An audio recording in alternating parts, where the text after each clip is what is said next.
Welcome to Sacred Realms.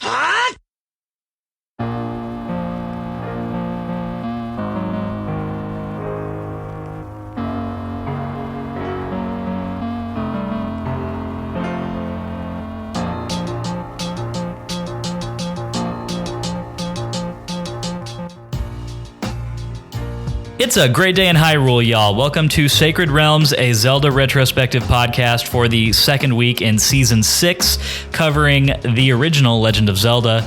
I am your host, Lyndon Willoughby, joined as always by my co-host, Matt Willoughby. Matt, we've been driven inside this evening.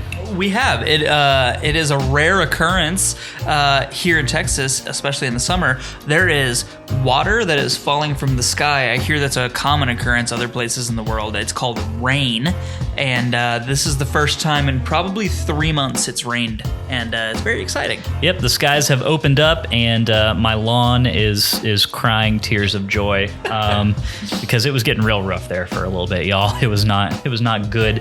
5 straight weeks of 100 degrees plus every day and no rain will absolutely do that. But all that is to say, we are in the studio tonight. We are unable to record outside, which is actually kind of cruel because as the first night in a long time that it's dropped below 90 degrees, I kind of really would have liked to have been able to record outside. But yeah, it's a nice 75 degrees, which is basically perfect recording weather outside. Sounds amazing. Instead, we're here. Yep. All that is to say, a little change of venue for this evening, but not to worry. The show rolls on, and what a show we have for everybody this week. Of course, as we mentioned before, we are currently recapping the original Legend of Zelda game in this season of the show, and then in the back half of the season, we'll move on to doing Zelda 2, The Adventure of Link. Tonight, however, we're going to take a break from our episode recap in order to have, I think, a really timely and relevant conversation with a guest about kind of the way that you and I are playing this game, right, Matt? Right. So, as everybody knows, and as we had talked about pretty extensively last week, guides, game guides, and strategy guides, etc., are a really huge part of this era of gaming in the NES and SNES era that have kind of fallen off of modern gaming conventions. So we decided that it would be really awesome to have somebody on with us to talk about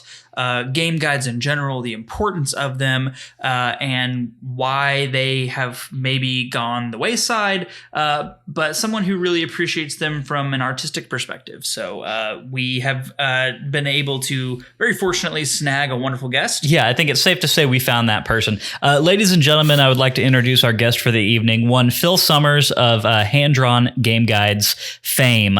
Phil, how are you doing tonight? I am great. Thank you for having me. We are so happy that you agreed to come on. I think just speaking personally, I believe you're a graphic designer by trade, right? Yes, I am actually. Yep. Cool, as am I. So I'm looking very much forward to this conversation. Just as one graphic designer who enjoys gaming, speaking to another, I think that is going to be a lot of fun.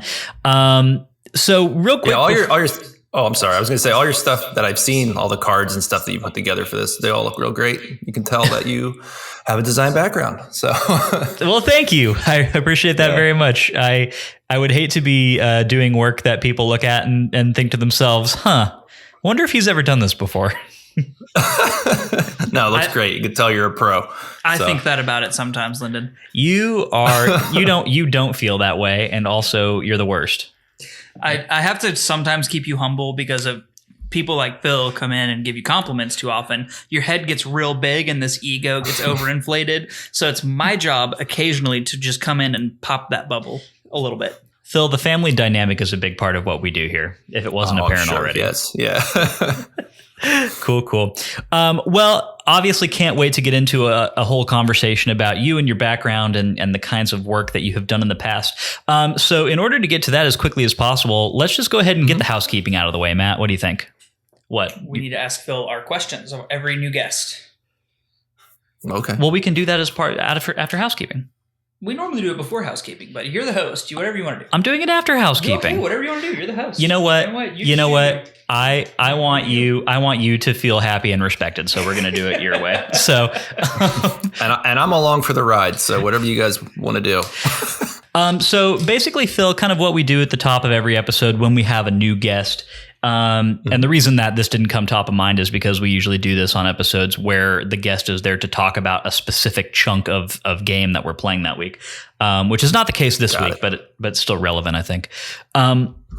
We usually ask what our guest's history is with Zelda, which games they've played and have not played, and which ones are their favorite. So the original, that's what I started out with. That game, I think I was in kindergarten when my brother got a NES, and he came home, well, obviously with Super Mario Brothers. It was packed in.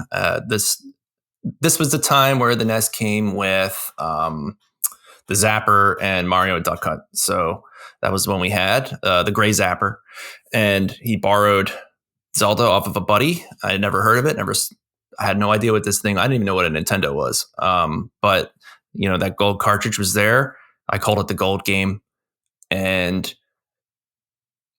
I can't say it was like love at first sight, but it was certainly like interest high at first sight. I wanted to know more about this thing. I liked looking at Mario. I thought Mario was great, but there was something that seemed, I guess it seemed real classy, to a kid, that you had this gold cartridge laying there, and the game kind of didn't make sense to me.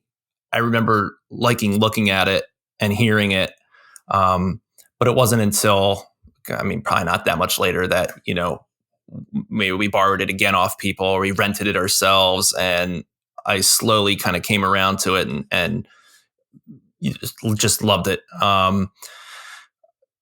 That and Zelda 2, it's so long ago that it's kind of fuzzy which one maybe I finished before the other one. Maybe Zelda 2. I feel like I had access to that one. Never owned either of them. The first one we owned was A Link to the Past. My brother, at this point, he's a little older.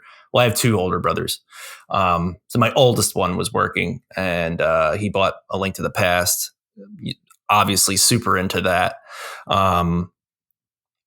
By the time, and then, at that point, I've played them all pretty much. To answer that question, the only one I haven't played is Oracle of Seasons. I always get Ages and Seasons confused. I didn't finish Age. I think that's the one I have. I have Ages. I never bought Seasons because my goal was, I wasn't made of money when those ones came out. I was working at that point. And I just thought, well, I'll get through this one and then I'll buy the next one, as opposed to buying them both at the same time, which is something I would probably do now. But I never ended up buying the other one because I never finished the first one. But that was the only mainline one I don't actually own. And I never finished Phantom Hourglass either. Gotcha. Yeah, that's maybe the only Zelda game I kind of don't like. But have you played and finished Spirit Tracks and enjoy that one? Yeah, I like Spirit Tracks a lot. So is it fair to say that it's not necessarily like the stylus control that kind of turns you off of Phantom Hourglass? Stylus control is cool. No, I like all that stuff.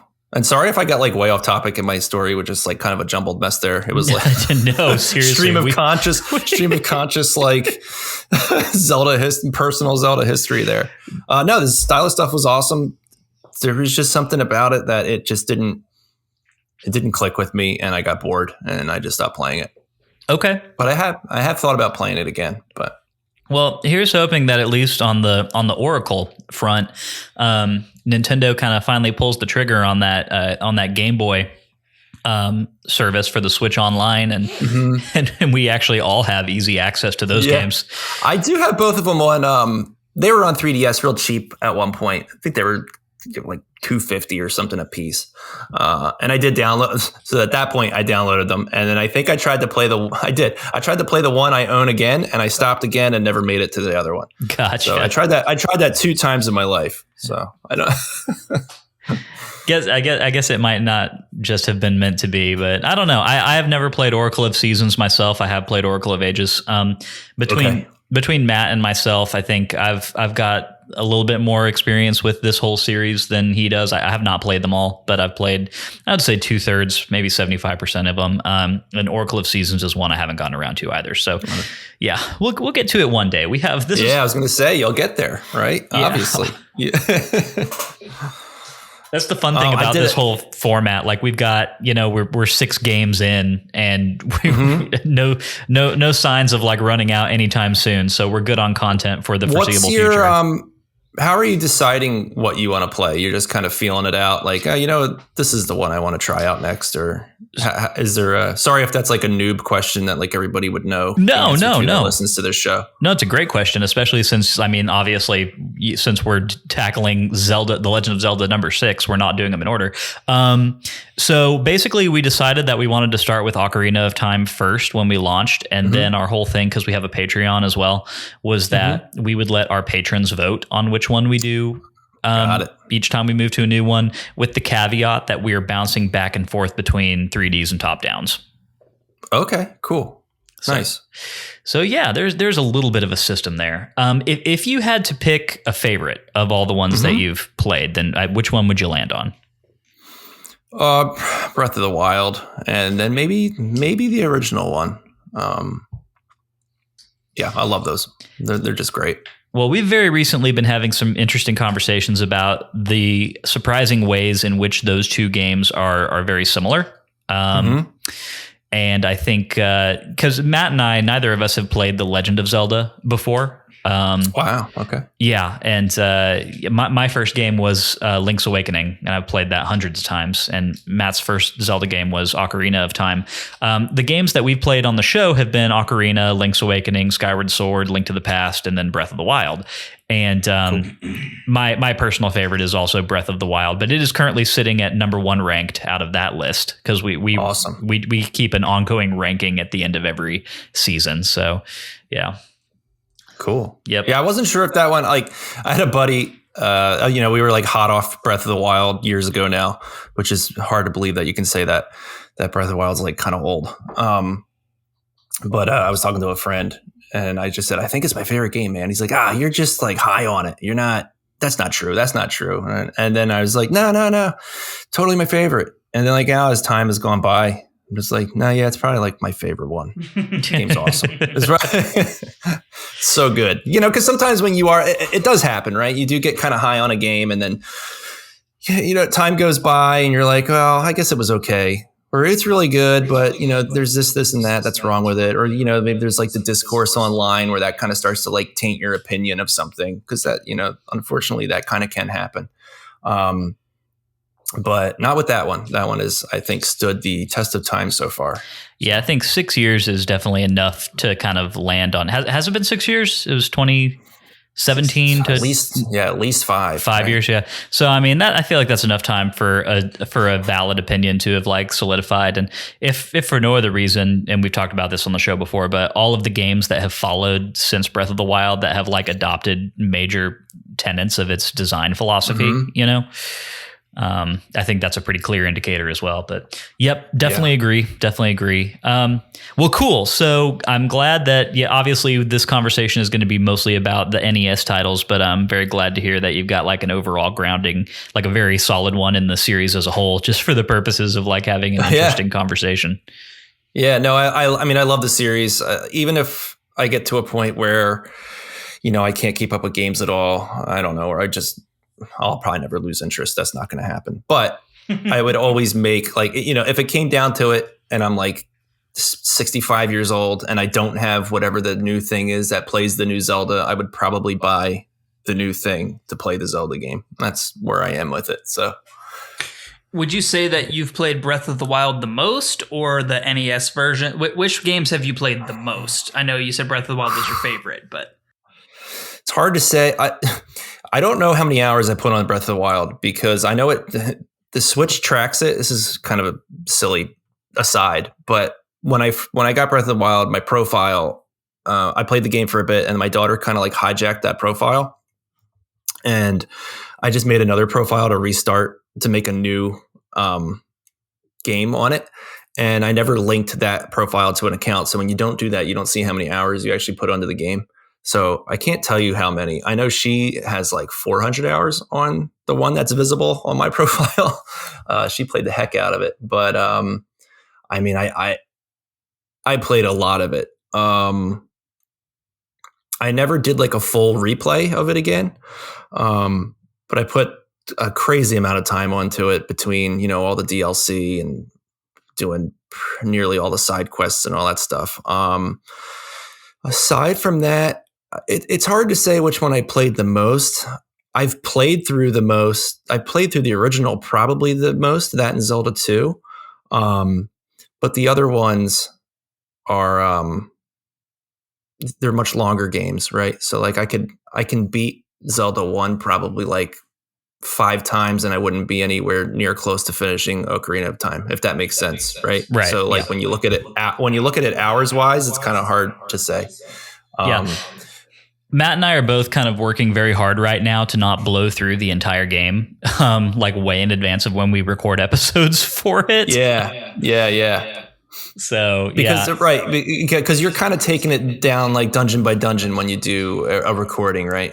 Yeah, well, but for Legend of Zelda, we even had to like double up just to have like full length, because we try to keep our episodes between an hour and a half, and I think there was just no way we could have done that covering one dungeon a week. So yeah, we're doing 2 dungeons a week basically. And even with that, we're just kind of like, you know, I mean, I've been sitting on this second chunk of game for like 2 weeks, just like, okay, well, I want to keep it fresh, so I'm waiting to play it, but I kind of just want to go play it all. So yeah, because some of those dungeons too, especially like the first one, I mean, you can blast through that dungeon in like 5 minutes, right? And then it's like, how much of a conversation can you have about that short little chunk, right? That's true, I guess that's kind of the. Go ahead. No, that's true, but it's also really interesting to see how prominently this game sets up dungeons for the subsequent games. Like, obviously, we haven't played Zelda 2 yet, but like I can see a lot of Link's Awakening and A Link to the Past dungeons here in Legend of Zelda. Like, obviously Legend of Zelda being just like the most basic of prototypes for it, but it's still there, and I think it's really cool to see that through line and the design and the narrative choices that flow from one game to the next and generation to generation. I really, really do like it. Yeah, you'll find that you've played nothing of Zelda 2? No. Okay, so it's essentially like a Metroid game, kind of. Each dungeon is like a little mini Metroid map. You know, you have your overworld, but that's kind of the easiest way to kind of describe it, is that each dungeon's like a Metroid dungeon. You're just kind of, you know, you're finding keys still and all that, but it's a very different. I love it. So a lot of people do not like it.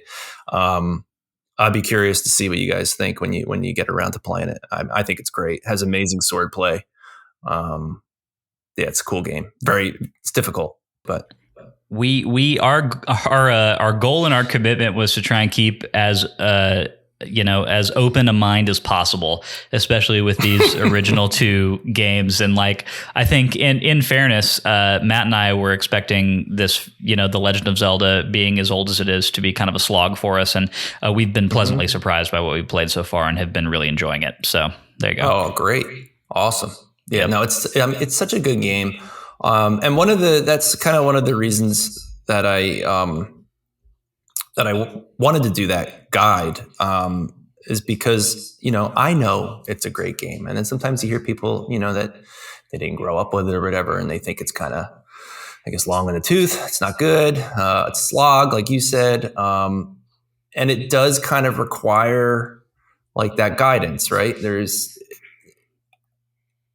I think people, if they just sat down with it, they would get frustrated, especially if there is no, if they're not looking anything up, right? They're just like, well, let's try and figure this game out. They wouldn't stick with it.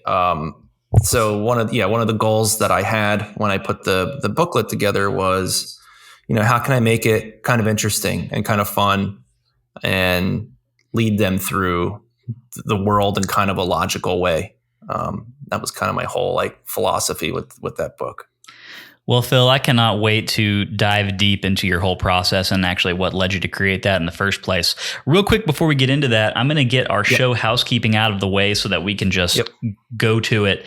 Sure. So, yeah. You ready? What do you think, Matt? You ready for some housekeeping? Yeah, I think we've had 20 minutes of intro. Let's go ahead and do the housekeeping. Oh, sorry. Oh my gosh. Sorry. No, we wanted it. You are fine. No, that's how you know it's going to be a good one. If you didn't know, Sacred Realms is a weekly re-examination of The Legend of Zelda, one little slice at a time. Sacred Realms drops every Wednesday and is available on all major podcast networks, in addition to the Zelda Universe YouTube channel. As of this week, we are releasing every episode weekly on that channel as well. Thank you to our partners at Zelda Universe for working with us on that. We've had enough of them on the show over the years to where, I mean, I guess it just makes sense at this point. Year singular. Year. Man, it truly feels like multiple, but yes, you're right. Crap, where was I? I need to write that into the housekeeping so that I don't mess it up. Yes, you do. Every week we play a new section of a Zelda game, and then we sit down here to talk and to drop our hot takes. If that sounds fun to you, please head over to Apple Podcasts, hit that subscribe button, and be sure to leave us a review. 5-star reviews are greatly appreciated, and they have a chance to get a shout out here on the show. If you want more Sacred Realms in your life, you can head over to patreon.com/Sacred Realms Pod to get access to our Discord channel, listener mail, vote on what game we play next, and much more. But without further ado, let's get into the main conversation of this episode. Let's pick it right back up with Phil, pretty much where we left off, and talk about this excellent product that he kind of created. Phil, I'm just going to go ahead and ask you to quickly summarize what hand-drawn game guides is, specifically the one that you did for Legend of Zelda, because I know you've done multiple. And then after that quick summary, if you could just kind of give us a rundown of what led you to kind of create this thing? Like what was the process like, and how did you come to that point? Sure. So hand-drawn game guide's pretty self-explanatory. It's a video game guide, and everything in it is drawn all by hand. I drew it all. I make them in little notebooks, there's an actual physical book that I could hand you that I drew all these original pictures in, and you could flip through it. The Zelda one's a little crazy, so you actually couldn't just flip through it chronologically, but and it's spread across, I think, 3 notebooks. But that was kind of the idea. If I handed you the Contra guide, that would read out just fine. But the idea was I kind of I just wanted to do something where I'm a graphic designer. I'm on the computer all day. And I used to do a lot of digital art, animation and all that. But I wanted to come up with something where I wasn't looking at the computer and I was kind of using, physical material again. I hadn't done it in a long time. So I had this idea to draw out a game. I was like, well, what would it be like if I just kind of drew these maps for a game and, all the kind of characters that went with that, and how would that work, right? So I decided to pick Contra because it's a really short game and I'm pretty good at it and I love it. And I wanted to see what I could do with that. And the goal of it was kind of less strategy guide. It was more just I want to draw the game out and put in a handful of tips. But really, I wanted to focus on the art of all the characters and the levels. That was the whole thing. And then I started to build some material around it where I was like, well, why don't I make I should have the story, and maybe I could have a profile on the main characters and that kind of thing. So I put that out, and it wasn't even called Hand-Drawn Game Guides at that point. I think the book was called Contra Art and Game something or other. I don't think Game Guide was in it at all. And I put it up as a free download on Gumroad, and people liked it. And then there was a request to make more, and I kind of wanted to make more. I was like, well, where can I take this? So then I did Ninja Gaiden for the same reasons. I love that game. And as I started putting it together, I thought, well, what can I do here to kind of expand on the strategy portion of it and also kind of the game portion of it. So as I was playing it again over and over, the cutscene, I used to love the cutscenes on that game. I thought they were incredible, and I still like them. But when you read the story, it kind of doesn't make sense. And I thought, well, maybe it would be fun if I kind of tied this narrative to it, where I'm kind of filling in these blanks after the cutscenes. Like, why is this happening? Why is that happening? So that was kind of where like the idea of adding like a narrative to the guides came from. So after that came out, people really liked that. And I thought, all right, let me do something like big. I'm going to go big on this next one. Let's do Zelda. I love Zelda. And when I first sat down for it, my thought was, well, this is going to be easy. It's just 9 dungeons and I'd have to draw an overworld map. And that was kind of like my thought going into it, right? Was just, I'm just going to draw these dungeons and draw the map. But then I started thinking more about the strategy portion of it. And I thought, well, I want people to use this. I want them to actually play the game, kind of going back to what I said earlier. Like maybe this could be like a way to get someone that's never played the game before into the game. And yeah, there's a million facts online and you can watch YouTube videos and there's so many ways to get information on this game and how to play this game. And I read a lot of those facts, and the way they put the game, the way a lot of the facts put the game together is, or from what I noticed anyway, is they kind of have you grind a lot in the beginning, like, because you can buy the best, one of the best items immediately, right? There's a blue ring and it gives you armor, it makes your defense go up. You can buy it immediately if you just grind out enough rupees to go buy the thing. And I noticed a lot of the facts do stuff like that, where they're like, go buy the ring, go get all the hearts before you go into this dungeon and that kind of thing. And to me, that was just kind of like, well, it kind of kills the challenge because you're just getting all the correct stuff ahead of time and you're just kind of overpowered from the start. So one of the things I spent a lot of time considering, and this like put a wrench in the book for a while. Like I drew all the maps out like I had wanted. I did all the dungeons, but to tie them all together with the in-between stuff was what was tricky. And I put a lot of thought into how can I logically get the player around the map? How can I make use of heart containers that are nearby at certain points? And how do I kind of ease them into this experience? And how do I also keep it challenging and not overpower the player, right? So I think I introduced the blue ring. It's been a while since I wrote this book, like 2 years ago. But I think I introduced the blue ring around dungeon 5, 6 for sure. Because that dungeon, definitely the difficulty spikes. If you're good, you can get through the dungeon without that blue ring. But it certainly would help a lot, right? So I made a little note kind of like, if you're having a hard time, there's this blue ring available, check the map.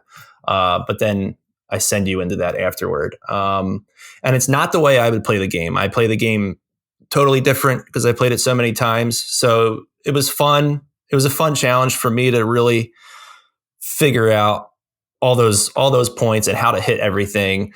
I never pick up the bracelet. There's no reason to get the bracelet really, but my thought was, well, it's in the game. It's cool. It's like it's an iconic item. And I came up with a route for that made sense, and where you would use the bracelet and, how it would spit you out close to dungeon 5. So all kinds of things like that. I took into consideration just to kind of give the player like a full, from what I think is like a full experience of the game. So that was definitely. That was the process of it. Yeah. So that's the and that all makes total sense. I guess so the way that I kind of wanted to break this discussion down, because I have got some very specific questions about like kind of the craft of the guide, like the Zelda guide, the craft of the Zelda guide that you drew specifically, some nitty-gritty stuff about it. But I think one thing we definitely wanted to get your thoughts on, because one thing that Matt and I were told before we got into The Legend of Zelda by a lot of people who have played it a lot is that it was actually very beneficial to the gameplay experience to, one, look up the original pack-in guide and read that. Because of the extra context that it gives around even like narrative stuff, which would never happen now, but also just as like part of the experience of the pack-in guide being an essential part of the experience of playing a game when The Legend of Zelda came out, and then for several years afterward. And so we've been very intentional about like, okay, we're going to read that guide first, and then we've been keeping your guide open at the same time as we kind of play through, because one, we don't want to make this first playthrough of the game too punishingly like difficult for ourselves. We want to enjoy it, but also just because our thinking was that had we been 6 or 7 years old at the time that this game was released, we probably would have been consulting a guide. So it's yeah. I mean, there's no way Nintendo that power.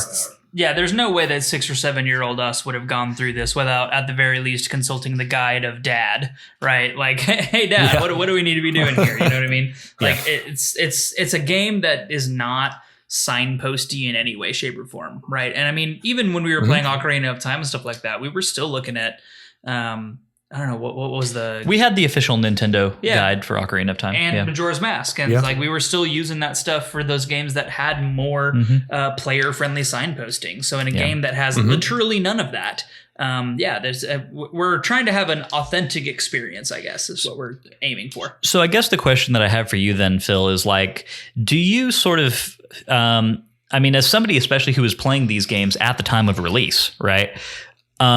Do you feel like the pack-in guide was a pretty integral part of that whole experience? And then also, do you kind of miss that? Like, do you feel like that's a lost art form?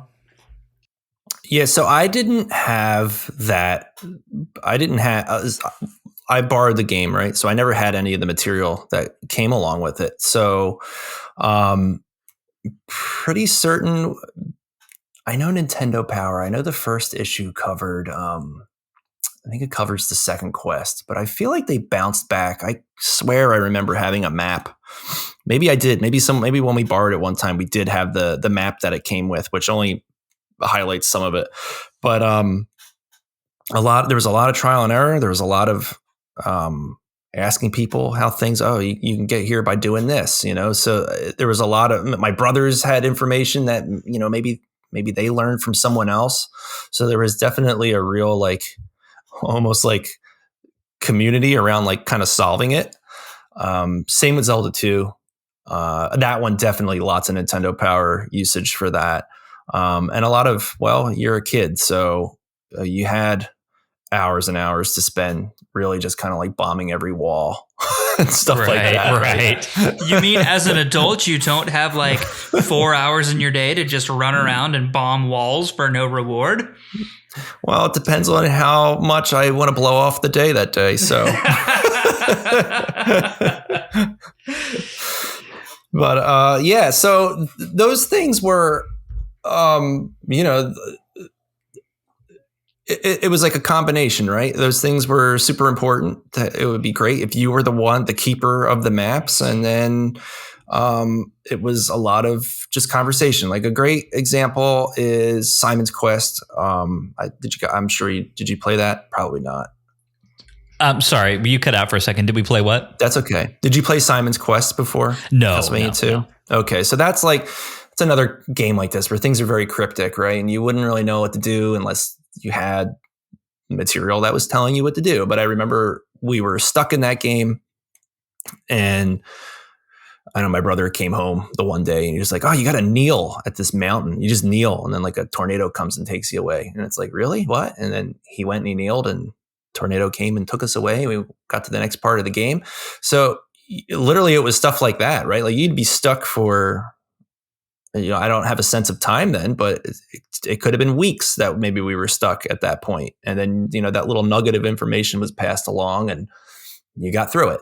So it was a combination of those kind of things to get through games back then, before you kind of had the games holding your hand a little more.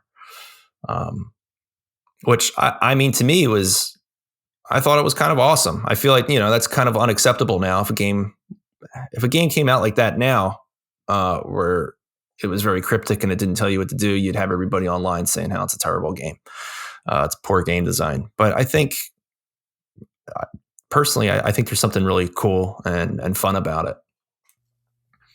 Yeah, and I think that one of those things, it's so interesting because we had talked a minute ago about the interesting similarities between The Legend of Zelda and Breath of the Wild. And, you know, Breath of the Wild has its own specific way of kind of moving you from thing to thing. But it is still much more open-ended in its structure than a lot of recent game design. And I feel like that should, to me, count as proof that it is totally okay to have a little opacity, I guess, in your game design. You know, the amount to which you're holding the hand of your player really does not need to be, all that incredible. I know Matt and we played Skyward Sword pretty recently, and that's an example of a game that really seems very afraid to have its players get lost, you know, to its disservice at times. Yep. No, I agree. And I like that game a lot. I like Skyward Sword a lot. But yeah, you're on the path. And I think what Breath does so good is, I mean, everyone probably heads over to Varuta first, right? That's probably the first guardian anybody takes down. And the game does a really nice way of nudging you in that direction and getting you over there. But at the same time, I could just be like, well, I don't want to go there. And you just go somewhere else. And that's like to me, that's the magic of that game, that everything still works no matter which way you go. Yeah. So getting back around to your Zelda guide, how did you, so I think when people hear guide a lot of the time, I think what they're thinking of is what you're talking about, like the facts that you see online. They think Nintendo Power walkthrough, that kind of thing. And I think what you made is actually closer in substance to the pack-in manual that would have come with the game, where it kind of is giving you it's giving you the peaks of the game, right? It's kind of showing you the major moments, but it's not a walkthrough in its arrangement. Like, that's not what it is.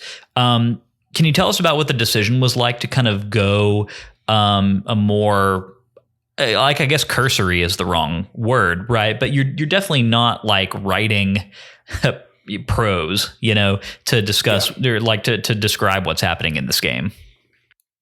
Yeah. Well, you know, a lot of the fun with old games and the manuals they came with, and just even looking through magazines and whatnot, a lot of it's left to the imagination, right? So one of the things for the in-between dungeon things, like how I wanted to handle the map, was I already drew a whole map of the overworld that you have access to. It's not pixel perfect, but it's close, right?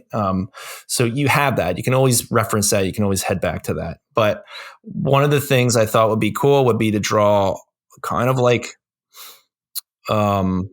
a hint of what the map is. So maybe I draw a lake, and, you know, you have to walk by that lake or walk by that river. So I don't exactly hold your hand in that way. And it's more just kind of giving you a general feel for, okay, I have to head this way. And to me, that still leads to hopefully having like maybe a fun moment of discovery, where maybe you do see something that I'm not pointing you to, but it still opens it up, as opposed to saying like, walk left, go straight, go up here twice. And so that was my thought process for that, as far as how I wanted to guide them between the dungeons. Gotcha. Yeah, and I think that makes sense. And actually, it's so strange, because my first thought when I kind of paged through the guide was like, oh, awesome. You know, this is kind of like this is going to be enough of, I guess, descriptive enough to kind of give us a guided experience with this game without just straight up telling me like, hey, go here, do this, in this room, you can get this. If you go collect enough rupees, then you can get this. And maybe you should try doing all of that before you get to the first dungeon. And it definitely is not that. And I think that that's kind of what has allowed us to kind of reference the guide without feeling like it's taking away the joy of us experiencing this game for the first time. Because I do think that there is something kind of, and this is not me trying to judge anybody else's like gaming habits or the way that they play games, but like, I think for Matt and Matt, you can correct me if I'm wrong, but it would have felt a little soulless to have just been referencing like the IGN wiki. Yeah, I don't want a step-by-step walkthrough. I want like hey, don't waste all 8 of your bombs in this one area because there's not a bombable wall. Like that is enough of a thing for me, right? Where it's like, hey, this screen, you can find a secret here. It's the way that you do it with the numbering system, I think, is really excellent, because that shows me that there's a point of interest there that I should probably invest my time in finding. And if I don't want to go dig through the legend and find exactly which number it is and what it references, it's I don't have to. And it's not exactly spoiler free, but it's almost spoiler free to the point that it's helpful but not oppressive, and it's really, really great. So I think you did a phenomenal job in giving the right amount of information to still keep the exploration rewarding. Thanks. I'm glad that you like how especially the numbering system. I don't think anyone's actually brought that up before. So it's funny that you mentioned it. But yeah, that was because that was one of those things I was like, well, how do I call attention to this thing here? And that's when I was like, well, maybe I can just kind of figure out how to number these rooms. And yeah, other than some of the later, I give for the Dungeon 9, because that's really hard. Dungeon 9 is difficult. So that one I really do.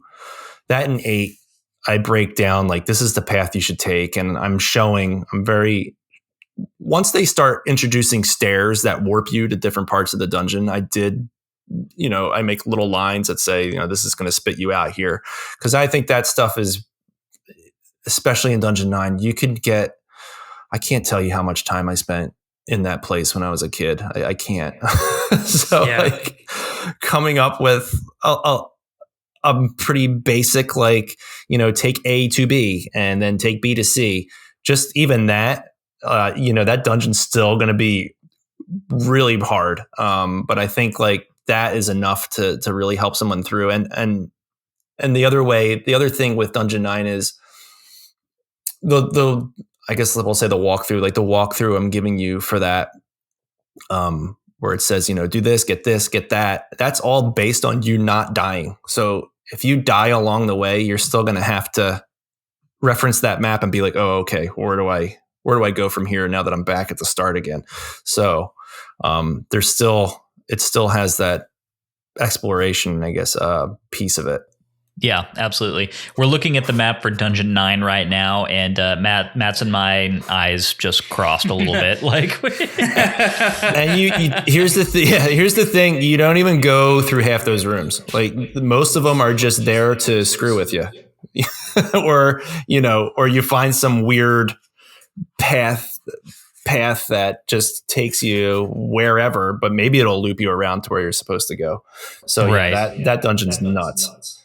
Yeah, we're really looking forward to getting into it. I know the top-down Zelda games have been something that Matt has kind of tolerated up to this point. But not a fan of the top-down ones. Okay. Well, I think it's a bias of my generation, right? I was not raised on top downs. My first 3 Zelda games were Ocarina of Time, Majora's Mask, and then jumped right into Twilight Princess. Yeah. My first 3 Zelda games were pretty heavily in the 3D era, and so it's not that I will say I have enjoyed each of the top downs that we've played so far, including this one. And so it's not that I don't like them. I've just have had very limited exposure to them. It's a different type of game that I'm used to. So that's really all that it comes down to.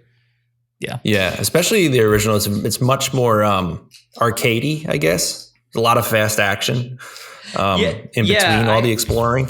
Yeah, I likened it kind of to the OG X-Men arcade game. That's kind of a side scroller where you're playing as Wolverine or whoever and walking through and slicing up some of those. What are they? The Sentinels. Yeah, thank you. That's what. And so it's a lot like that. And so it hits a nostalgia for me that I didn't really think I had. But I have thoroughly enjoyed this game. But to Lyndon's point, it has not been. They're not my favorite style of game, I guess, is just the way to put that. Yeah. Conversely, I have a lot of nostalgia for top downs because, again, my first Zelda was Link's Awakening, so that's which is so good. Oh yeah, it's amazing. Yeah. No. Real quick. Yeah, I was gonna. It's interesting how there's like kind of two camps of Zelda fans. Like I know people, the people that are my age that grew up with top down. Some of them don't really care for the 3D ones. They rather play the top down one. They're kind of mad that those ones went away. And then you have, like you said, people that grew up with the 3D ones and they're not into the top down ones. And then you have people like like me that just give me Zelda. I don't really care what form it takes. Yeah, I definitely kind of fall into your same camp there, Phil. That's kind of very much where I'm at now. It does, man. I idly wonder every now and again just how long it's going to be before we get another top-down Zelda game, because they can't be gone. It's not like they're going to stop making them. But I kind of can't believe that. I honestly thought, how could they not bring like some kind of 2-pack that had the 2 3DS ones on there to Switch, Between Worlds and Triforce Heroes? Like I thought that was just like, how did they not make that? But I feel like something like that will happen. Well, they did Link's Awakening, so they did that remake, so that was top down. So that even though it's a remake, I think it still counts, right? Oh, yeah. No, I definitely would argue that it does. And I think Matt and I actually both sort of feel like the Link's Awakening remake is maybe like it, like in addition to just being a really cool remake of Link's Awakening, it's also just like a really excellent indicator of like how top down Zelda can be, how good it can be in the modern age, And Lyndon didn't mention this, but I made a little hand gesture that was, it's moderately superior to the original, which may be blasphemous to some people, but in my opinion, moderately superior. Yeah. Well, there's no accounting for the weather or Nintendo, so we'll see whenever they feel like kind of dropping a new top down or something kind of in that realm. Matt's pointing a finger at me, and so okay. What's your question? You're done with your thought. I'm done with my thought. Please give us your question. Yeah. So I know we're about 40 minutes into this, and I've been wondering for a while, ever since I really started digging into this guide, what really influenced your artistic depiction of most of these characters. Like there's very, very little to go on from these sprites, and you've done just a wonderful job of creating characters that feel like they have a lot of life, like Link's facial reactions and Zelda's characterization, the whiz robes, the dark nuts, like all of it is just very, very well done. So like I was curious what your artistic inspiration was to bring these characters to life in a way that NES sprites are kind of incapable of doing. So most of it is based off art from Kazuya Terada. I don't know if you're familiar. I'm familiar. His work. Oh yeah. Okay, cool. So dude, you crack open an old issue of Nintendo Power. He did so much art for it. It's amazing. And then as it kind of gets into the Super Nintendo era, his art slowly starts to get phased out, and it's sad. But he just does there's so much cool art, and he did so much cool Zelda art. He did do art for, I think, both strategy guides for Link to the Past and Link's Awakening. So I had that, to me, was like the inspiration. I was like, I want it to feel like this because this stuff's awesome. His drawings are amazing. I think he was seriously like 20 when he did all this stuff, and it's just like incredible work. And I thought, well, I would like to use this as an opportunity to kind of like study this dude's work and kind of try and channel some of that into this book. And some of you look at some of these pictures, it's obviously inspired by him if you're familiar with his work. Some people might think like I'm ripping him off, but it's not a rip off. It's just like paying tribute to this work, right? It's all intentional. So to come up with the look of it, I made like basically a Terada mood board. I found a ton of photos of his that I really just liked. Printed them all out, and I basically surrounded every time I sat down to draw pictures for that book, I surrounded myself with it. For the Link, where I have like the little, I guess the small Link, the chibi Link, that's all kind of based on the art that you would have found in the old manual, right? The official art, but I still kind of wanted to give it my own like look, not just a ripoff. The way he looks exactly. So that was really the goal there, was to kind of combine the feeling of that manual that came with the the game itself, and then all that amazing art that Toretta had put together. And that was the whole basically artistic goal of the book, was to just study his work, see if I can learn from it, and hopefully people would like it. So yeah. So my colleague at Bungie, Max Nichols, frequent collaborator with us on this show, Link's Awakening is also one of his favorite games, and Katsuya Terada is I think he's got actually the Terada depiction of the owl from Link's Awakening as a tattoo. Oh wow. Yeah, wow. and we've had a lot of conversations about specifically the artwork that Terada did for Link's Awakening. I know he did stuff for, other games as well, Link to the Past most notably, but but to me, I always, his work for Link's Awakening has always been like very just work that I've really enjoyed, and to me has kind of like been iconic as a part of my memory of that game. And so the influence is very clear, and I definitely don't think you're ripping anybody off, but it's really cool because I think that is an homage to a very specific style of game art that is really not done anymore. No. It's gone. Like, I don't think anybody really does it, especially since there's no manuals. There's not many strategy guides. I don't really even know what they put out anymore officially for games, but it would all be full of official art, sanctioned art, right? Like things that are approved and all that. Something they sourced from the concept team, like on. Yep. Exactly. So it doesn't exist anymore. It's just pretty much a dead, I guess, art form. And I'm not saying that that's the end of the world. Things have changed. There wasn't really, those assets didn't really exist, right? They didn't really have much to work with.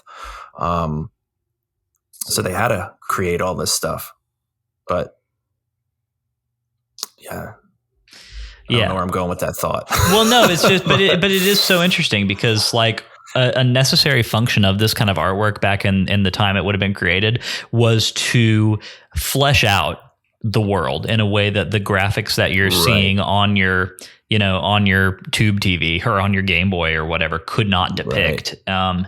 And like, when you kind of frame it that way, of course they don't need to do that anymore because Breath of the Wild has no issue depicting its, it's not working to make you realize its world. We have that fidelity now. So it's like, yes.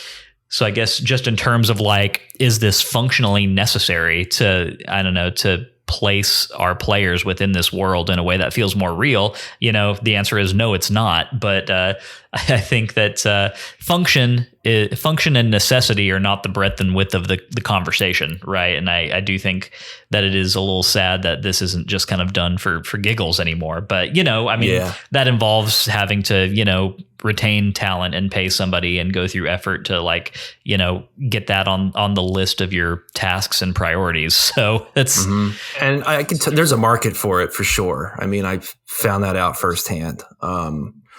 So I think if there is a company that realizes that and they do put in some effort to making like a really cool guide, I mean, I think it would be huge. Depending on the game. I mean, you're at Bungie, so if they did some kind of crazy Destiny thing, Bungie's Destiny, right? Oh, yeah, definitely. Yep. Yeah, if they did, I'm sure that's what you work on all the time, right? Your life is Destiny. I'm sure if they put together some kind of amazing book that just had all these, I guess I never actually played that game, so I know it's not. I know it's online, but I don't know if they built out best ways to drop in and however you would do what you need to do or recommendations. And it just is full of great art and kind of lore that goes along with it.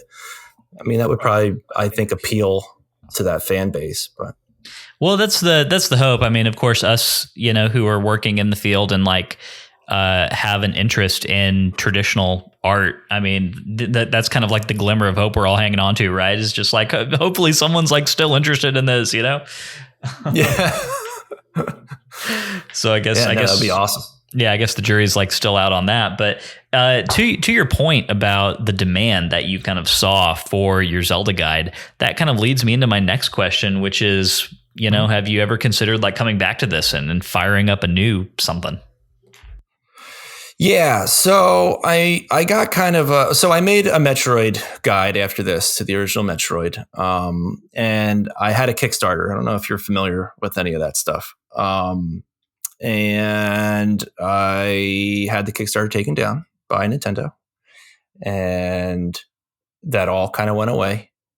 Sorry, I just want to like a quick note on that. I do think that it's really interesting because I feel like once every 3 to 6 months, you hear about some kind of high profile Metroid something getting a takedown issued by Nintendo, and I feel like it doesn't really happen for Zelda. Like, I've like between like replicas and fan projects and all kinds of stuff. I feel like, Zelda unlicensed things are kind of like thrive, honestly. Yeah, there's tons. For whatever reason, Metroid just like has a whole lot of Nintendo scrutiny on it, which makes no sense to me because like they get back around to that game series so much more infrequently than Zelda. Yeah, I was about to say you yourself have directly benefited. I'm talking to Lyndon here. Have directly benefited from the unlicensed Nintendo aspect of artwork around the internet. So that is very interesting. Yeah, well, they cared about Zelda and Metroid when it came to what I was putting out. So, so it got shut down, and that was literally like a year ago. This time last year, I was in the middle of that Kickstarter campaign, which was a lot of work.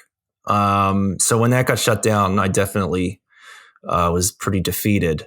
I did some small jobs for game guides after that for some official products. I did one with premium edition games for Cathedral. It's like a very short guide. It's like it kind of covers the first if you didn't know what you were doing, it covers the first like 5 hours of the game, but if you follow the guide, it's probably about an hour and a half worth of content that I covered there. It's kind of like a starter thing to kind of get you going to Metroid style game. And another one I did was Witch and Whiz, which is a homebrew NES game. And you can download that right now, like get a ROM of it. But Limited Run did a physical cartridge of it for the NES, and I put together like a Nintendo Power style poster for that. So it has like a big poster front, artwork from the game, and then I have like a map on the back that kind of hits some of I worked with the developer, Matt, on that, and it kind of hits some of the harder points of the game, help you through them if you feel stuck. And that's like a puzzle game, like kind of like Fire and Ice or Solomon's Key. So I did those, and then I took a little bit of a break, and now I'm working on a new project, which I don't want to say too much about yet. I'm kind of rethinking the way I'm going to produce these and how to do it, I guess, legally. So I don't get in any more trouble. Hopefully I have a solution. I can tell you that it involves Castlevania for the NES, and hopefully I'll have something to announce soon for that. So go ahead. No, I mean, that's very exciting, and I can't wait to see what it is. I do want to say that I'm glad to hear that you've gotten some work with limited run games. I know that, what we were kind of alluding to earlier, kind of with pack-in game manuals being sort of a lost art. Really the whole physical package of getting a game box and cartridge and manual and all that stuff together. I mean, that all kind of falls under that umbrella, and limited run games. And then also I Am 8-Bit both have done some really cool work in partnering with specifically like indie studios to get really awesome packaging done for their games. I remember, have you played Hyper Light Drifter by any chance? I have not, but I know what it is. Okay, so highly recommend it if you like top-down Zelda, which you do. So I think you would really enjoy it. But anyway, I know I am 8-bit back in the day when Hyper Light Drifter was going through their Kickstarter funding phase. They kind of, one of the funding goals was like a replica SNES cart of that game with like a box and a pack-in manual and all this other stuff. And it's like, I just think I understand why that's not the done thing on like a corporate like AAA level, because the the margins can't be good, but I love that it happens still. Right. Yeah, and one of the funny things I thought about recently was I was playing. I played through 13 Sentinels, and a lot of games do have like built-in manuals in them, right? And so once in a while I consult those built-in manuals. So in like the case of 13 Sentinels, I'm going through it and it's laid out just like an old manual would be laid out. And it was like really cool. And I just thought, why didn't they just print this thing? Like, it's cool. I like, like, why didn't it just come in the box? Yeah. Because, it doesn't make sense. But I would have loved to have popped it out of the box and looked up what I needed to look up real quick in it. And then I would have been pleasantly surprised that it was really nice. But yeah, no, they just don't do it anymore. And I understand why they don't do it. But I do think there is a market for a premium product, like manual / guide. Yeah. I would definitely agree with that. And it's funny to me because I'm saying this is like, this is the push and pull. I think if you're, if you are a person of a certain like hobby set, like if you're kind of a nerdy individual, then this is the push and pull of like, I'm an adult and I have too many things already, but also why don't you make this thing physically because I would buy it, like. Yeah. And the other thing I thought of too with Cathedral in particular, and I probably shouldn't say this, and even what might happen with Witch and Wiz is like, those two came in the most basically like premium versions of those games. And I just wonder how many of them are actually going to be opened. Right. like are those the ones that just stay sealed and no one actually sees it? So there's like that weird part of it too, right? Where a lot of these things are just being kept sealed and they're not actually being like looked at because they are people that are older. And they do want those things. They do love those things, but they also want to like take care of them and keep them pristine, and they'll just download the digital version. Yeah, absolutely. Yeah. If licensing were not an issue, if anything was legal, you knew you were going to face no legal repercussions of any kind, and you could just do whatever you wanted to do. What would your next hand-drawn game guide be? Well, it would have been Castlevania, which is what I'm kind of doing now, but it's a very different approach. So I would have loved to have done that. I would have loved to have done Mega Man 2. I had like a whole idea for that where it would have been like I wanted it to look like you're looking through like blueprints, like you got a hold of like Dr. Wily's blueprints of all the robots and all the level layouts and stuff like that. And that's kind of how Mega Man has an idea of how. That's why this thing's weak to that. So that was like a fun idea I had. So I would have loved to have done that. Zelda 2 for sure would have been on there. Probably would have continued in a similar style as the first Zelda guide for that one. But yeah, those were the three that I had lined up. Oh, a Double Dragon 2 I would love to do as well. And I think I might still handle that for the new kind of format that I have. But that one I kind of imagined being like a comic book. The Metroid guide is kind of like a comic book as well, but the Double Dragon 2 one, I would have probably taken that a lot farther. Yeah. And we've got your Metroid guide pulled up over here for reference as well. And it's also really awesome. It's amazing. Yeah. Oh, cool. Thank you. But just wondering, so obviously those are all games that really fit very neatly within the NES era, right? Like you're squarely in 8-bit zone for basically all those. Yeah. And I know that like, obviously a game like Link's Awakening or Link to the Past is not a complex game by modern standards, but they do have quite a lot more breadth and width than the original Legend of Zelda. So I guess would that make it difficult for you to create a guide in the way that you kind of typically tend to do them, just knowing that, you know, at some point you do introduce things like, hey, now we have side quests and now we have like two overworlds and like all this other stuff. Yep. No, absolutely. It would change. I mean, it would change everything. It would take so much more time. And that's one of the reasons that I've stuck to the 8-bit stuff.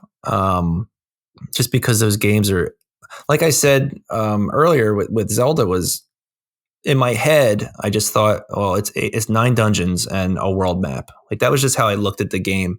But then once I actually started to think about the game, it was like, no, there's way more to cover here. There's so much more than just that. So, you know, you take that and you apply it to something like A Link to the Past, and it's just like, oh my gosh, there's so much more, right? So or even like I would almost be afraid of handling something like even if it was the original Final Fantasy, something like that. I feel like for me it would be overwhelming and it would take so much time. Not saying I couldn't do it, but it would just be a different beast. Yeah.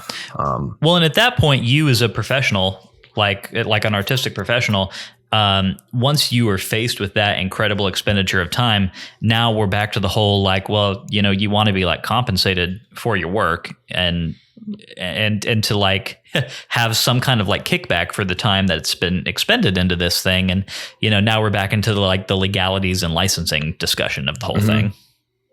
Right. Exactly. Yeah. If the Kickstarter worked and that went through,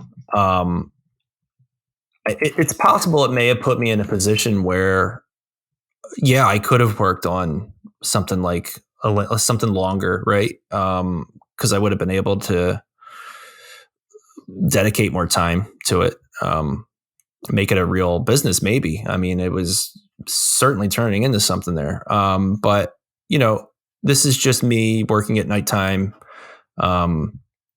Or when I have a few moments, maybe on the weekend. So it needs to be something manageable. Yeah. So yeah, it really is all it comes down to. Yeah. I mean, look, I'm playing Chrono Trigger right now on the DS. I mean, I love that game. Making like a guide for that would be like a dream. It'd be incredible. But I mean, wow, what a game, right? There's so much to that game. So yeah, they're a product of what I have available to me as far as time and wanting to, you know, complete something and get through something and actually accomplish it. Right. So manageable things. Yep. Absolutely. Completely track with you there. I know as somebody who's spent a lot of time messing around with stuff that was a ton of fun for me personally, but, you know, was a huge time sink and didn't result in any kind of assistance financially. I mean, that you can only do that for so long before you just start to feel really drained by it. Yeah. And I did stuff like that too. I mentioned I used to work on some animated stuff. I mean, we're going back a decade now. I made, you know, these like Flash cartoons when that was like a thing. And I put so much time, so many years and so much time into all those things. And I basically never made a dime on any of it. Right. And at one point, and then even when I started doing the guides, like I mentioned, I had Contra, they were all up for free. And when I was wrapping up Zelda, when I was getting close to the end, I just thought like, I put like, there's so much effort that went into this thing, right? Like I have to charge something for it. Right. And I felt guilty. But you do kind of have to, I feel like, especially when you get to like, I'm 40, right? Once you get to a certain age, it's like, if I'm putting the effort into this thing, I have to get some kind of return for it. Right. So that was when I made the decision for the digital copy of Zelda. It was $1. Like I still wasn't even asking for much. Right. But it was just the fact that it wasn't free. And I set it to, and I actually put prices on Contra and Ninja Gaiden at that point as well. And I did set them to pay what you want. And there's some really generous people. There's sometimes when I would go through that list of the digital copies, it's kind of nuts how much some people are willing to give to you for that. It's amazing, actually. So yeah, like you said, you kind of have to get a little something back, right? So I feel like to make it worth that. I feel like that's the that's the happy opposite of the Fiverr phenomenon. Like on the one end of the spectrum, you've got people who are like, I pay you $5 and you make me a logo, right? Yep.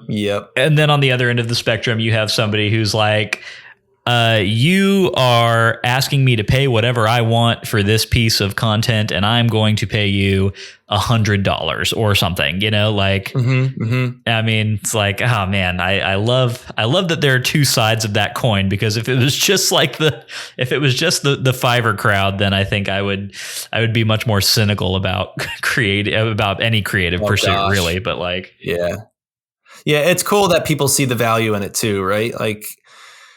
Like you said, $100, like that's happened before, right? And you see that and you're just like, oh my gosh, it's $100. So maybe, you have people that are giving you $1 here and there. Or actually I even set them at one point. I did set Zelda to free the one time, and I think Wario64 retweeted it, and there was a bajillion downloads that day. But you did have some people like coming in, and it kind of almost made up for that, for the people that were just grabbing it for free because they were just willing to be so generous. So it was pretty awesome. Yeah. To see that happen. Well, I mean, that's really good to hear. Like, I'm really glad that it met with that amount of success, in that way. I guess the last big question that I really had for you was, you have got a lot of wonderful artwork in both the Zelda guide and in the Metroid guide. And I would just kind of like to know, let's go ahead and say in both guides, because I've got them both open. Let's start with Zelda.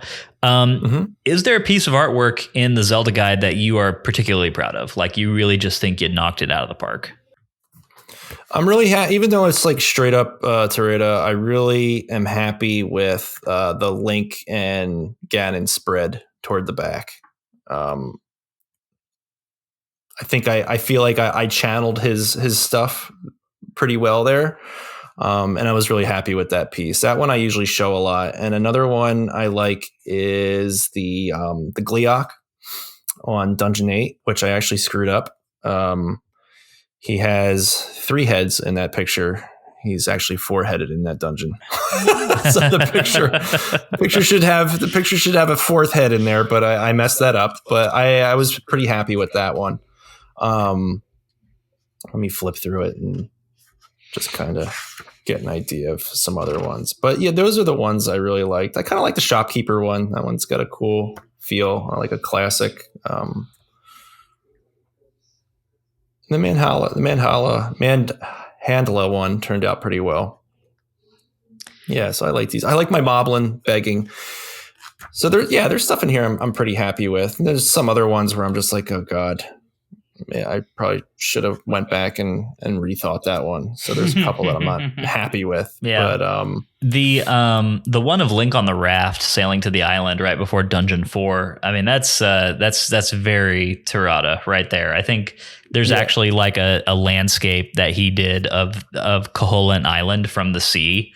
And this is, I'm looking at this and I'm like, yep, there it is. Like that's That's what I was going for. So yeah, I like those. I'm happy with those. I like the I kind of like the Goma one's kind of small, but I like that one too. And the Wiz ropes are cool up there. So yeah, there's a lot in there that I'm happy with. But the Metroid one, I don't have it on me right now, but I was pretty happy with some of the like world introduction spreads. Like I really liked my Brinstar, the 2 Brinstar ones I liked. I like trying to go through. This is sad. I was going to go up and reach for my physical copy of it that doesn't exist. Because the other ones are up there. I was going to grab something that is not there. I'm looking at it's a whole spread for Norfair. Yeah, that one's cool. I had fun with that one. Let me just go to my own website and open it up. I'm happy with the cover of it. I like the cover. I really have fun with. I have fun a lot with like the how to play pages. I like making just the little tiny character, and you know, like they're real simple, but I feel like those are the ones that really kind of give like that vibe of a manual, right? Of when you would be flipping through it when you were younger. So I do like doing those. They're actually a lot of fun, even though like the art on them isn't the most impressive, but they're always fun. I had fun with it on Ninja Gaiden and all that too. With Metroid, I like when she's in the ship, in her own ship, with the incoming call. I had fun with these little characters. So these Galactic Federation guys, they're in the manual and they're just like these weird aliens. And when I was going through that, trying to kind of like come up with a take on the story, I took a lot of liberties with this one. I'm actually kind of surprised people weren't like, what are you thinking? With those guys, I was like, why don't I give them like a role? Because they're kind of fun.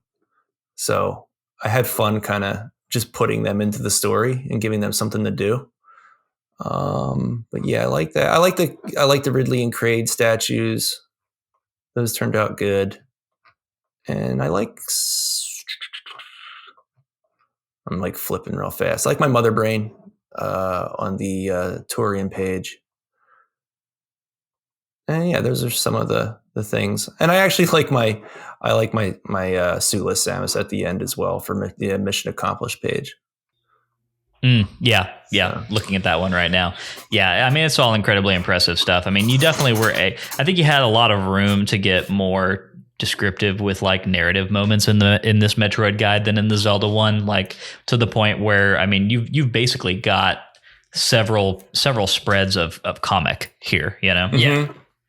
And I was gonna say that the intro or the first page, the title page of Metroid, is just phenomenal. The blues are gorgeous. The way that you're able to utilize the color and still have such clear depictions of each of the bosses, and then Samus at the forefront. Like it's just very, very well done. Like just really, really incredible. Oh, thanks. And of course, me, the graphic designer, I'm sitting here looking at the title lockup, like, the lettering, so great. Oh, thanks.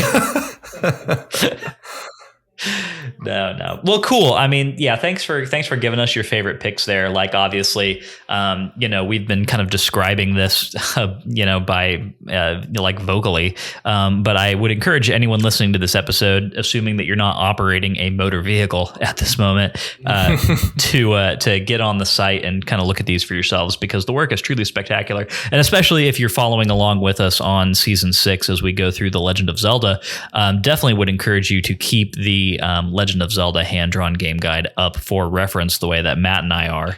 And that website is handdrawngameguides.com, right? Yep. And they're all available there. You can just grab PDFs of all of them. Yeah, I don't think we've said that a single time in this podcast, so shame on us. That's absolutely fine. Cool. Definitely encourage everyone to go check that out. I think that kind of takes us to about time. Matt, did you have any other questions? No? Well, good. I think that the one last thing that we did want to do is we have had quite a few people on our Discord channel, which is exclusive to people who sub to our Patreon. We let them know that we were running this interview, and unanimously everyone was very excited to hear that. And we were instructed by our patrons to tell you that they're all really great fans of your work. So, that's awesome. So the message has now been communicated, and we co-sign it. We absolutely co-sign it. Thank you. Discord, Patreon.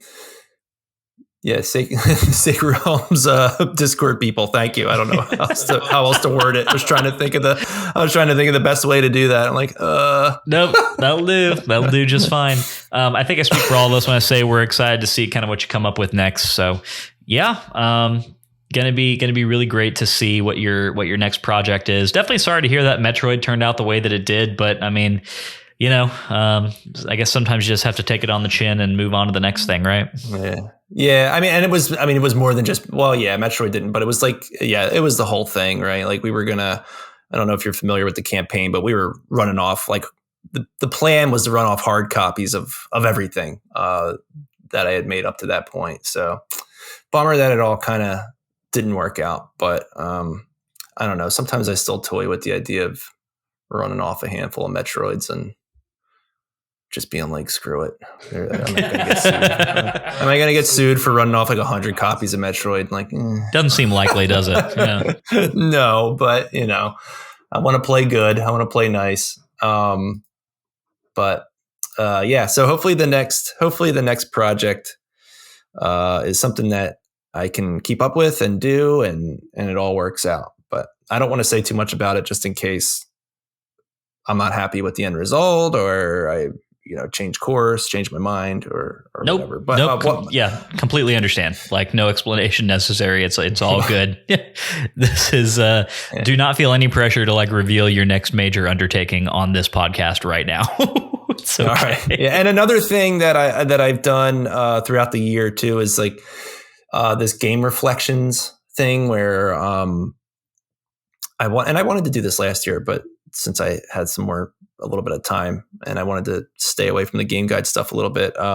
Every game I complete this year, I just draw like a little picture about it, and I do like a small write up. It's kind of a review, but not really. Sometimes like, it's not like I think the graphics are good. It's more like how I felt when I played the game, or some kind of story that popped up around the game. And that's been fun to do. And I post those on Twitter, and all the ones I've made so far they're all there to view on the Hand-Drawn Game Guide site. So that's just been like a little side thing that I've been doing. That's been fun. So this kind of leads me into the part where I ask you if there is any particular place that you would like to direct people to follow your work, social media, anything like that. Sure. Easy. So we mentioned the website, handdrawngameguides.com. That's just a pretty basic site. I made it in like Google Sites. Nothing crazy, but all the guides are hosted there. So you can find everything there. Anything new that I come up with will be eventually on there in some way. And then if you would like to follow me on social media, I really only keep up I'm mainly on Twitter and a little bit on Instagram, and they're both at Hey Phil Summers. Okay, excellent. Definitely encourage all of our listeners to go toss Phil a follow. I'm sure that there's a lot of interesting stuff to look through there, but it sounds like we have much more interesting stuff coming up in the future to follow and to enjoy. So, definitely go give him a follow. Phil, seriously, we appreciate so much you kind of like carving out, like 2 hours of your night to come talk to us about this. Yeah, no problem. Thank you for having me. Hopefully I didn't ramble too much and it all made sense. You did not. Like I said, there's some kind of like weird sorcery around our whole podcasting system, which leads all of our conversations to just kind of like naturally tie up somewhere around the hour and a half mark. Like, okay. I don't know how it happens that way, but it just always does. And so there you have it. We make hour and a half long episodes, and it. Yeah. Unless it's Breath of the Wild, and then it's 2 hours. Yeah. Yeah, right. And I'm sorry I stretched your introduction out to 20 minutes or whatever that was in the beginning. We've had longer. Okay. Yeah, we have. Our significant others have recently told us that we're kind of long-winded about some things. So, it's fine. Right. We're like heading out to the back porch to record an episode. And my wife is like, hey, what time do you think we'll be, you'll be done? I'm like, oh, well, we're starting in like 15 minutes. And I don't know, we should be back in here in about an hour. And it's like 2 hours and 15 minutes later. It's like, okay. And then she'll listen and she'll give you feedback. My wife listens. That's a funny joke. Well, I know you said she said you guys were long-winded, so I was like, oh, she must listen. That's nice. Oh, in our general lives. Got it. All right, got it. No, I understand. I get it completely. Yep, absolutely. Interested people have things to talk about, right? Like we can all just kind of go off for hours and hours about the things that we're interested in. So, that's why it's good to have hobbies. We've all got fun things we like to keep track of. So, yep. And that leads to passion projects like the one that you made and the one that we're making here. So there you go. It all feeds into each other. Yep. Cool. Well, Phil, this has been a great time. Hopefully we'll catch up with you some other time in the future, whenever you crank out something new and fun. And I mean, we've got a lot of retro Zelda coming up over the next few weeks, so we may reach out to you for your actual gameplay perspectives on, especially as we get into like the Adventure of Link and some of that stuff, because we're definitely looking we're looking for people with more informed perspectives than our own to kind of help like shepherd us through this process. But yeah, Adventure of Link has I know you're trying to wrap up, a really cool experience system that I think is like awesome, and there's so much like strategy you can put around it. It's great. So I'd be happy to chat about that one. Not too many Zelda games really give you the opportunity to like spec into anything. So definitely going to be a new one for us. I think the RPG elements might actually end up being the saving grace of that game for you, Matt. So, hey, I'm always down for a good pseudo RPG element in a game. Yep, I know that about you. It is true. But cool. it's a punishing experience system. So, well, I don't love those. So there's a lot of that. That's what makes it so good. There's a lot of gambling. There's like, can I get away with this and maybe level, or should I take a game over here? Or there's a lot of thought that goes into it. It's fun. Everything about that sounds intimidating, dear God. But we're gonna play it with a smile on our faces, and may we be as surprised by it as we were by The Legend of Zelda. Who's to say, Matt? Who's to say? Fingers crossed and toes and all the other things. Yeah, fingers crossed, knock on wood. Yeah, all that. Yep. Cool. Well, Phil, we will, I mean, obviously everyone go check out Phil's social and handrawngameguides.com. You will be happier for it, I guarantee you. Matt, are you ready to get into our outro? I am. I'm not going to hold you up this time. Okay. So whatever, you're the host, Lyndon. You just keep us moving right along. This podcast always succeeds more, I think, when you don't stand in the way of my successes. I absolutely disagree with that statement in its entirety. Cool. It is noted for the record. History will remember. If you enjoyed today's show and you'd like a little extra Sacred Realms in your life, you can head over to patreon.com/Sacred Realms Pod and become a patron. If you've got no rupees, it's not a problem. 5-star Apple Podcast reviews are a great free way to support us. More reviews means that more people see our show. That makes us very happy Hylians. Follow us on Twitter and Instagram at Sacred Realms Pod for updates on the podcast and for behind the scenes action. Sacred Realms will be back next Wednesday with our thoughts on Chapter 2 of The Legend of Zelda, which for us contains Dungeons 2 and 3, also known as Moon and Manji. We'd love for you to play along with us and to share your thoughts on our social channels. The Legend of Zelda can, of course, be played basically everywhere.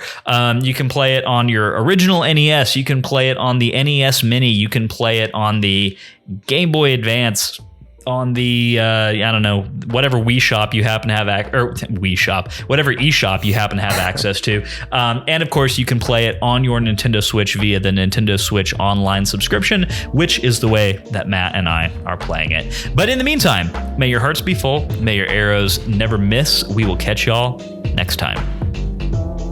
Sacred Realms is an independent podcast production which is produced, edited, and mixed by me, Lyndon Willoughby.